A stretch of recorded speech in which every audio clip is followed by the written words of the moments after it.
Assalamu alaikum. Welcome to online English language class.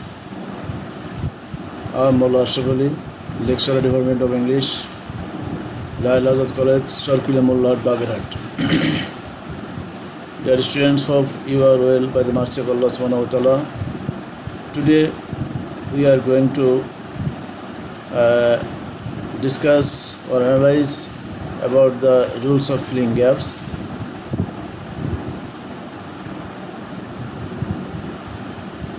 And it is in English. It is in English first paper, question number 4. So let us analyze these rules. Dear students, this class may be called as an analytic class. That means in order to solve this problem, you have to have a clear conception about the structure of tense and the grammatical rules. You know that every tense includes 5 structures. That means active, passive, negative, interrogative, and interrogative with WH question. And you will have to memorize it. If you do so, I think you will be able to solve this problem. And indeed, practice is essential for you to know about it. So at first we have to know the Bengali meaning of the words that have been given in the bracket. That means or mane gorom, kat mane kata, recklessly mane nirobin bhabe, rise mane utha, anticipation mane purbo dharona, habitus mane basistan, severe mane marattok, extinct mane holo bilokti, increase মানে বৃদ্ধি, imperative মানে অনুজ্ঞা সূচক, catastrophe মানে বিপর্যয়, particularly মানে বিশেষভাবে, alarming মানে হলো কি বলে, অ্যালার্মিং মানে হচ্ছে এই সতর্কমূলক, অ্যান্ড চেক মানে দমন। তো আমরা এখানে এটা আমরা অর্থ জানলাম। এখন আমাদের এই যে প্যাসেজটা যে দেওয়া আছে, এই প্যাসেজটার অর্থ আমাদের কিন্তু ভালো করে জানতে হবে। প্রত্যেকটা ইসের অর্থ আমাকে ভালো করে জানতে হবে। সেন্টেন্সে যেমন এখানে যে বিষয়টি এখানে আছে, আচ্ছা এখানে প্রথম যে সেন্টেন্সটা আমরা এখানে ব্র্যাকেট করছি, দ্যাট মিনস এই যে the destruction of forests and other dash is causing the dash of various animals, plants and animals. তো এখানে আমাদের কোন ওয়ার্ডটা এখানে অ্যাপ্রোপ্রিয়েট হতে পারে এ ব্যাপারে আমাদের ধারণা নিতে হবে। তো এখানে যেহেতু দ্য ডিস্ট্রাকশন অফ ফরেস্ট মানে বনানীর ধ্বংস, অ্যান্ড আদার হ্যাবিট্যাটস মানে এই বাসস্থানটা, দ্যাট মিনস এখানে যেটা এই যে বাসস্থান যেটা habitats, this world may be is এখানে ইম্পর্টেন্ট। দিস ওয়ার্ল্ড হ্যাবিট্যাটস অর্থাৎ এখানে এই সেন্টেন্সটা এখানে এটাই হবে।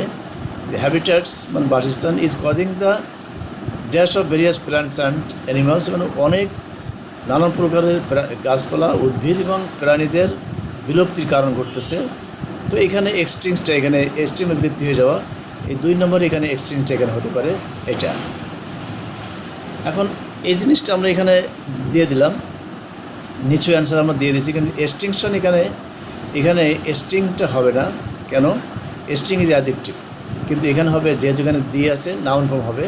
তো এক্সটিং মানে বিলুপ্তির নাউন ফর্মটা হলো এক্সটিংশন, যেটা আমরা এইখানে আমরা এটা সেট করেছি। দ্যাট মিনস এই অ্যান্সারটা extinction. So the destruction of forest and other habitat is causing the extinction of various plants and animals everyday. তো এখানে কেন আমরা এক্সটিংশনটা ব্যবহার করলাম এই জিনিসটা নিশ্চয়ই বুঝতে পেরেছো, যে এক্সটিংটা হলো এখানে অ্যাডজেক্টিভ ফর্ম রয়েছে, কিন্তু এখানে নাউন ফর্ম হবে, যেহেতু এখানে দিয়ে আছে এবং পরে অফ আছে, মাঝখানে অন্য কোনো ওয়ার্ড নেই, সেহেতু এটা নাউন ফর্ম হবে extinction. I think you have understood it well. Next number হলো যে in the last 25 years alone the world has been lost and third of its natural wealth, অর্থাৎ এই যে বিগত 25 বছরে বিগত 25 বছরে প্রায় কী হয়েছে, আমাদের 1/3 প্রাকৃতিক সম্পদ আমরা হারিয়ে ফেলেছি। সুতরাং forests are being dash down. সুতরাং ফরেস্টস আর বিং মানে এখানে মনে করতে হবে যেটা forest are being, that mean it is a passive structure of present continuous tense. So এখানে কাটি থাকবে, forests are being cut down, অর্থাৎ বনানীগুলো কী করা হইতেছে, ধ্বংস করা হইতেছে। এখানে কাট ডাউন, তাহলে এখানে আমরা যেটা এই কাটটাই এখানে পরিবর্তনে আসলো, কাট ডাউন। দ্যাট মিনস এখানে যেটা হলো যে এখানে forest are being cut down মানে বনানীগুলো কেটে ফেলা হইতেছে। মোরওভার তাছাড়া they are being burned dash they are being burned recklessly. এখানে রেকলেসলি বা নিরবিভাবে সেগুলো প্রায় ফেলানো হইতেছে। এখানে recklessly you can use as answer the question recklessly, মানে এখানে অ্যাডভার্ব হবে, কিন্তু বার্নডের পরে এটা মডিফাই করছে। তবে রেকলেসলি রিজাল্টিং ইন অ্যান ইনক্রিজ দেওয়া যাবে, ইনক্রিজিং দেওয়া যাবে। দ্যাট মিনস দিস ইনক্রিজ এখানে appropriate. The is an increase in carbon die oxide and ultimately the water level is rising. Rise মানে ওঠা, অর্থাৎ বৃদ্ধি পাইতেছে। যে ওয়াটার লেভেল আমরা জানি যে এই কী বলে ওয়াটার লেভেল, দ্যাট মিনস এই the surface of the land and the surface of the water, এই দুটো বলা হয় যে ওয়াটার লেভেল। তা ওই আস্তে আস্তে পানির উপরিভাগটা মাটির সমতল উপরিভাগের দিকে উঠে আসতেছে। তাই বলছি যে আলটিমেটলি ফলে কী হইতেছে, the water level is rising, পানির উপরিভাগটা দিন দিন উপরে আসে as a consequence of global warming. অর্থাৎ গ্লোবাল এখানে ওয়ার্মিংটা এখানে আমরা ওয়ার্মিংটা এখানে সেট করবো, যেহেতু এখানে যেটা বলছে যে গ্লোবাল ওয়ার্মিং, এখানে ওয়ার্মিংটা কেন হইতেছে, যে ওয়ার্মিংটা হইতেছে গ্লোবাল অ্যাডজেক্টিভ, ওয়ার্ম অ্যাডজেক্টিভ। এই জন্য আমরা জানি যে অ্যাডজেক্টিভ মডিফাই করে নাউনকে, সুতরাং এখানে নাউনের ফর্ম হলো ওয়ার্মিং। তো এখানে গ্লোবাল ওয়ার্মিং, এখানে মানে গ্লোবাল বিশ্ব তাপমাত্রা বৃদ্ধি হওয়ার কারণে পোলার আইসক্রিমের যে বরফগুলো ছিল এইগুলো গলে গলে আস্তে আস্তে পানির সঙ্গে মিশতেছে এবং পানির উপরিভাগটা আস্তে আস্তে উপরের দিকে উঠতেছে। ইট ইজ অ্যান্টিসিপেশন মানে পুরো ধারণা। তো এখানে দেখো অ্যান্টিসিপেশন পুরো ধারণা, এখানে একটা ভার্ব হবে। এখানে যদি এখানে যেটা বলা হইতেছে যে অ্যান্টিসিপেশন, তা ইট ইজ অ্যান্টিসিপেশন নয়, ইট ইজ অ্যান্টিসিপেটেড, মানে এটা পূর্ব থেকে আন্দাজ করা যায় যে। কেন একটা passive form, that the new century will face an overwhelming environment. The new century কি বলে এখানে, the new century মানে নতুন শতাব্দী, that means the running century will face an overwhelming environmental catastrophe, যে বিশ্ব একটি পরিবেশগত একটি বিপর্যয়ের দিকে এগিয়ে যাচ্ছে। তো এখানে ক্যাটাস্ট্রফি হবে, এটা noun form catastrophe. So it is therefore to check. সুতরাং আমাদের কী করতে হবে, এটাকে দমন করতে হবে, চেক। মেবি এখানে maybe the appropriate answer of the question, check that reckless pollution of the environment. তো যে স্টুডেন্ট এখানে যে বিষয়টা এখানে সবথেকে বিষয় কাজ করছে, যে আমরা এখানে যেগুলো করেছি সবগুলোই দেখিয়ে দেওয়া হচ্ছে যে এখানে কীভাবে এখানে আমরা অ্যান্সারগুলো করলাম। আমরা এ নাম্বারে দিলাম হ্যাবিটাটস, বি নাম্বারে সেট করলাম এক্সটিংশন। এক্সটিংশন আমরা এখানে কেন সেট করলাম, এই জন্য সেট করলাম যে এখানে এই এক্সটিংশন অ্যাডজেক্টিভের কিন্তু এখানে হবে নাউন, গ্রামাটিক্যালি এখানে নাউন হবে, এই জন্য আমরা এক্সটিংশন ব্যবহার করছি। এবারে কাট, এখানে কাটই আসতে যদি কাট বা 1 2 3 আর সেম, প্রেজেন্ট পাস্ট আর পাস্ট পার্টিসিপল ফর্ম সেম। এই জন্য কাট ডাউন, যেহেতু এখানে ছিল প্যাসিভ ফর্ম, এই জন্য কাটই থাকবে। ডি নাম্বার রেকলেসলি থাকবে, যে দুইটা অ্যাডভার্ব। ই নাম্বারে যেটা বলছি ইনক্রিজিং দেওয়া যেতে পারে, আবার ইনক্রিজ দেওয়া যেতে পারে, ইনক্রিজ নাউন আবার ইনক্রিজিং নাউন দেওয়া যেতে পারে। রাইজিং এখানে আসছে ইন এফ নম্বরে, যে ওয়াটার লেভেলটা রাইজিং, অর্থাৎ পানির উপরিভাগটা উপর উঠতেছে, এখানে রাইজিং হবে, যাতে প্রেজেন্ট কন্টিনিউয়াস টেন্স এটা রয়েছে, অ্যাক্টিভ ফর্মে রয়েছে। এবং জি নাম্বারে হলো ওয়ার্মিং, দ্যাট মিনস এখানে ওয়ার্মিং মানে এখানে এই অ্যাডজেক্টিভ, এখানে আমরা করে দিলাম এই গ্লোবাল নাউন গ্লোবাল ওয়ার্মিং। এরপরে এই যে যেটা আসছে যেটা মানে এই টাইপটা আলোচনার বিষয়, যে আমাদের সব থেকে বেশি যে বিষয়টা থাকে মানে সমস্যা থাকে, সেটা হলো এখানে আমরা অ্যান্টিসিপেটিভ ব্যবহার করছি, অ্যান্টিসিপেটেড, আর এখানে ছিল anticipation, that means noun form.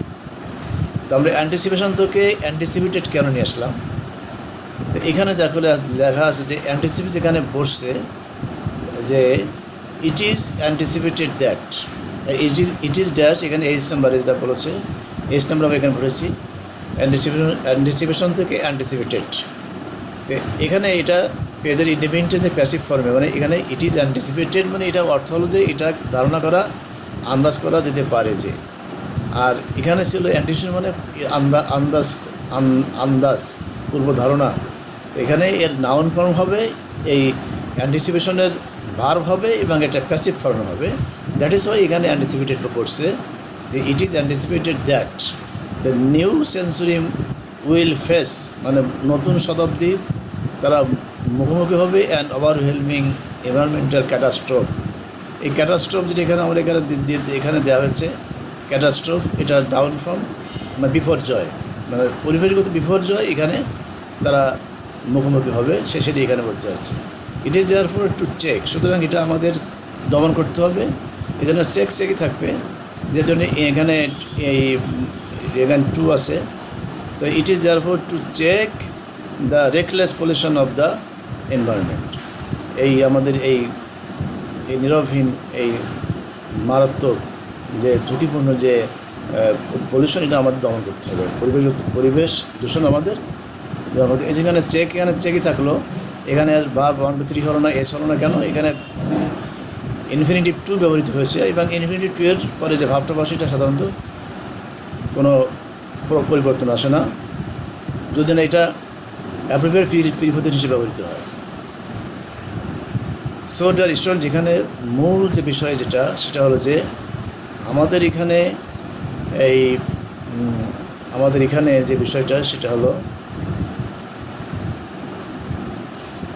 যে আমাদের এই বিষয়টা, সেটা হলো যে আমাদের এই ওয়ার্ডগুলো, ব্র্যাকেটে যে ওয়ার্ডগুলো দেওয়া থাকে, এই ওয়ার্ডগুলো খুব ভালো করে জানতে হবে। এবং যে প্যাসেজটা দেওয়া আছে, প্যাসেজটার মানে you have to clearly realise the synopsis or summary of the passage. প্যাসেজের যে মূল যে বিষয়টা, এটা তোমাকে বের করতে হবে, ধারণা করতে হবে, বোঝার চেষ্টা করতে হবে। এবং উপরের যে ওয়ার্ডগুলো দেওয়া আছে, ওয়ার্ডগুলো অর্থ জানতে হবে। তাহলে কয়েকবার প্র্যাকটিস করলে কোন শূন্যস্থানে কোনটা বলবে, এটা ইজিলি আমাদের কাছে এটা সহজ হয়ে যাবে। So I think you have understood the class well. Actually, practice is must. Without practice, you will not be able to understand the class well, and therefore you will not be able to solve this problem. So I request you to practice more and more. কারণ এর কোনো it has no alteration, এর কোনো বিকল্প নেই। অবশ্যই আমাদের practice করতে হবে। যত বেশি প্র্যাকটিস করব, তত বেশি এটা আমাদের জন্য কী হবে, এটা আমাদের জন্য সহজ হবে। So dear students, actually this class is not very tough. It is very easy, but it will be easy for you when you will practice well a lot. So again and again I request you to practice so that you can understand the class well. Inshallah, in next class we will discuss about more and more about it, so that you can understand it well. Actually, to solve this problem, you must